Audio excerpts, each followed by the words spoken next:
இந்நாள் இனிய நாளாக அமைய ராமானுஜர் திருவடியை பற்றி பரந்தாமனை அறிவோம். தினம் ஒரு நாராயணீயம். கிருத்யம் பூர்ணானுகம் பார்ணவ மிருதுலஹரி சஞ்சல ப்ரூபிலாசை ராணீல ஸ்னிக்த பஷ்மாவலி பரிலசிதம் நேத்ரயுக்மம் விபோதே சாந்திரச்சாயம் விசாலாருண கமலதலகாரமாமுக்ததாரம் காருண்யாலோகலீலா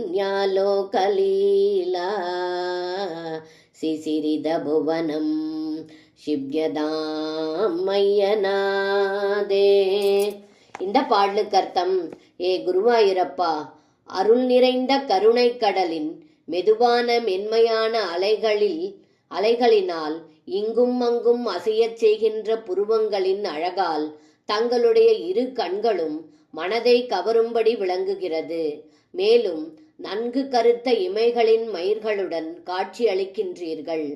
அகன்று சிவந்த தாமரை மலரின் இதழ் போன்ற நீண்ட கண்களில் உள்ள அழகிய கருவிழியானது கருணையின் பார்வையால் உலகம் அனைத்தையும் குளிரச் செய்கிறது. இவ்வாறு அழகும் பெருமையும் கொண்ட திருக்கண்களின் கடாட்சமானது அனாதையான போக்கற்ற என்மேல் விழற்றும் என்று இந்த பாடலில் பட்டத்ரி சொல்கின்றார். சர்வம் கிருஷ்ணார்ப்பணம். ஸ்ரீ குருவாயூரப்பன் திருவடிகளே சரணம்.